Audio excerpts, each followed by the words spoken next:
Hello students, welcome back to my YouTube channel only political science.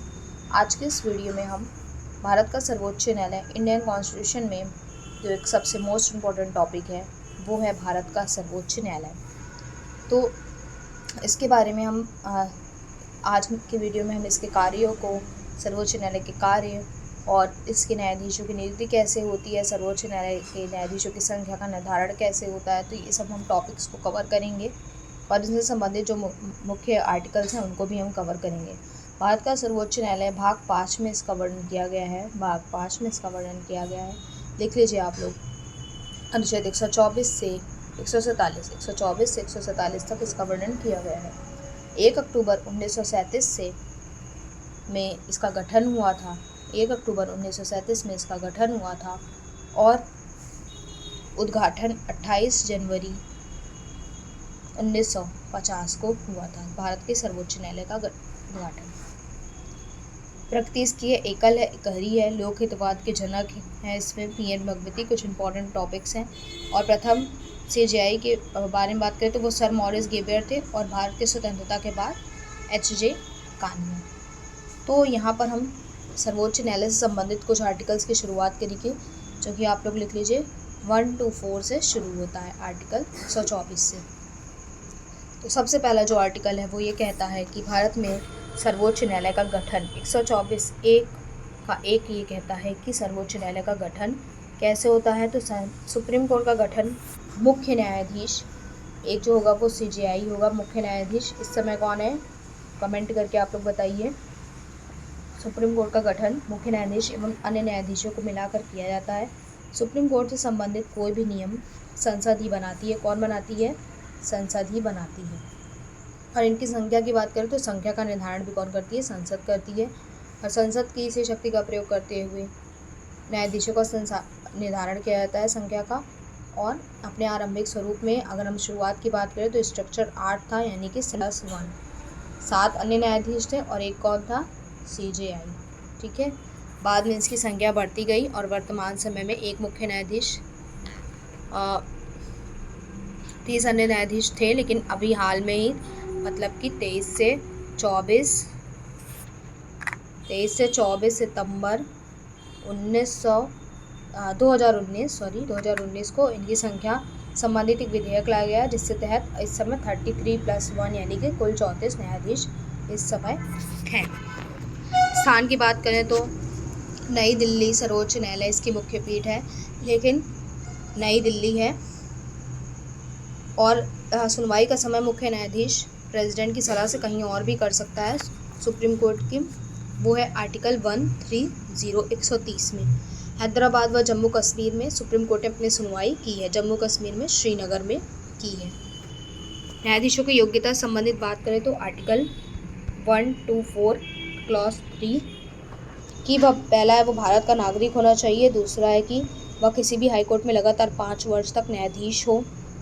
वह supreme court और high court में 10 वर्ष तक विधि व्यवसाय किया हो। वह राष्ट्रपति की राय में ख्याति लब्धि विधि विशेषज्ञ हो।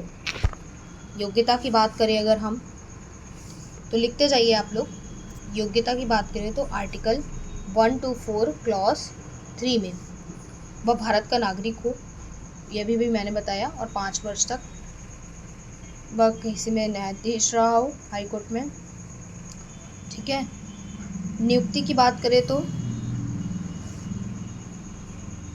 124 के क्लॉज 2 में सेकंड में ये बताया गया है कि प्रेसिडेंट मुख्य न्यायाधीश की सलाह पर की नियुक्ति करते समय राष्ट्रपति वर्तमान में कार्यरत सीजेआई प्लस सुप्रीम कोर्ट के 2 वरिष्ठतम न्यायाधीश को मिलाकर क्या करेंगे? सुप्रीम कोर्ट के 2 वरिष्ठतम न्यायाधीश को मिलाकर बनाई गई समिति सुप्रीम कोर्ट के अन्य न्यायाधीशों में जो सबसे वरिष्ठ होता है उसके नाम का सुझाव प्रेसिडेंट को देती है। तब प्रेसिडेंट उस अन्य न्यायाधीश को भारत का मुख्य न्यायाधीश नियुक्त करता है। भारत का राष्ट्रपति ही मुख्य न्यायाधीश को शपथ दिलाता है। और अन्य न्यायाधीशों की नियुक्ति की बात करें तो प्रेसिडेंट अन्य न्यायाधीशों की नियुक्ति करते समय सीजेआई से परामर्श करता है तथा सुप्रीम कोर्ट और हाई कोर्ट के मुख्य न्यायाधीशों से भी सलाह लेता है, जिसे वह आवश्यक समझता है। वास्तव में सुप्रीम कोर्ट के अन्य न्यायाधीशों की नियुक्ति प्रेसिडेंट प्रेसिडेंट जो है वो कॉलेजियम की सलाह से करता है। कॉलेजियम में कौन कौन होता है, तो ये समझ लीजिए आप लोग कि CJI प्लस सुप्रीम कोर्ट के वरिष्ठतम न्यायाधीश। कॉलेजियम की यह अवस्था भारतीय संविधान में कहीं पे भी नहीं है। इसे सर्वोच्च न्यायालय द्वारा 1993 में 9 सदस्यीय संविधान पीठ द्वारा जोड़ा गया। इस पीठ के अध्यक्ष कौन थे, JS वर्मा। ठीक है, कार्यकारी मुख्य न्यायाधीश से संबंधित आर्टिकल हैं वो देख लीजिए आप लोग। आर्टिकल 126,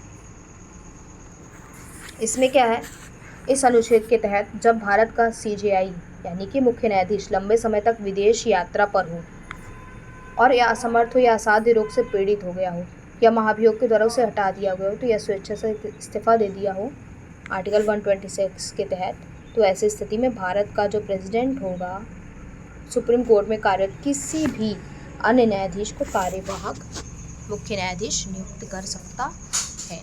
ठीक है, नेक्स्ट है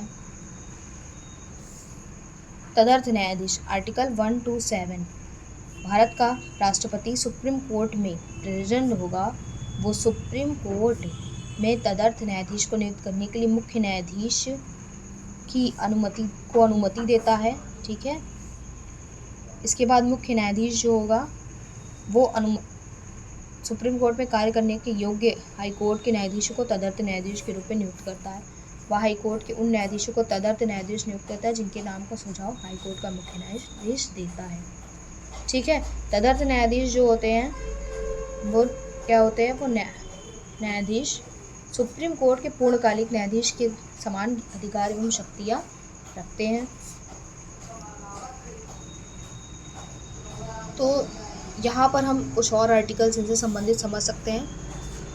आर्टिकल 128 जो है वो है according to article 128 of Indian constitution, अवकाश प्राप्त न्यायाधीशों को वापस बुलाना। भारत का मुख्य न्यायाधीश राष्ट्रपति की अनुमति से यानी CJI राष्ट्रपति की अनुमति से सर्वोच्च न्यायालय के अवकाश प्राप्त न्यायाधीशों को पुनः उसी पद पर कार्य करने के लिए वापस बुला सकता है, लेकिन इसमें अवकाश प्राप्त न्यायाधीशों की सहमति होनी आवश्यक है। फिर है न्यायाधीशों का कार्यकाल। तो आर्टिकल 124(2) का जो है वो ये कहता है कि सर्वोच्च न्यायालय के मुख्य न्यायाधीश एवं अन्य न्यायाधीश अपने पद पर तब तक कार्य करते रहेंगे जब तक कि वो 65 वर्ष की आयु पूरी कर ना लें। ये 65 वर्ष इंपॉर्टेंट है, इसको आप लोग याद करिए, ये एज से रिलेटेड है। ठीक है, और हटाने की प्रक्रिया जो होती है वो महाभियोग की तरह होती है। जैसे कि 65 वर्ष की आयु करने के पहले भी वो अपने पद से हट सकते हैं। यदि स्वेच्छा से इस्तीफा दे दें महाभियोग की प्रक्रिया द्वारा हटा दिए जाने पर। ठीक है, और दुर्व्यवहार साबित कदाचार के आधार पर महाभियोग लाया जा सकता है इनके विरुद्ध। न्यायाधीशों के वेतन भत्ते बारे में भी है, जैसे कि प्रारंभिक क्षेत्राधिकार। सुप्रीम कोर्ट के कुछ कार्य हैं। आर्टिकल 131 से लेकर 139A तक क्या है, कार्यों के बारे में। आप लोग नोट्स के लिए इसको लिख सकते हो, इसका स्क्रीनशॉट आप ले सकते हो।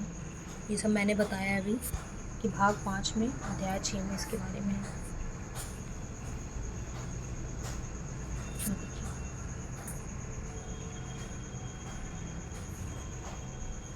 ठीक है, इम्पोर्टेंट है।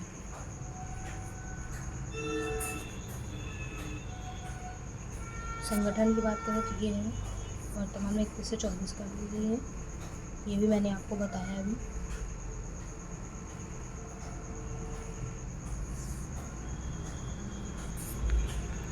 स्थान नई दिल्ली। नियुक्ति से संबंधित कुछ नोट्स हैं।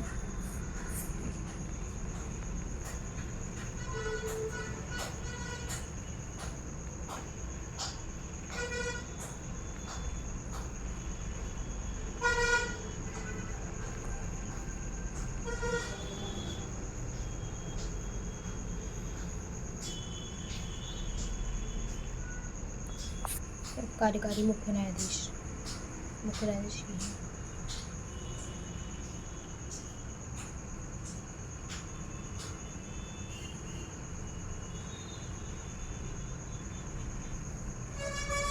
नेक्स्ट वीडियो में हम सर्वोच्च न्यायालय के कार्य एवं शक्ति को देखेंगे। Do like share and subscribe my channel for more videos. Only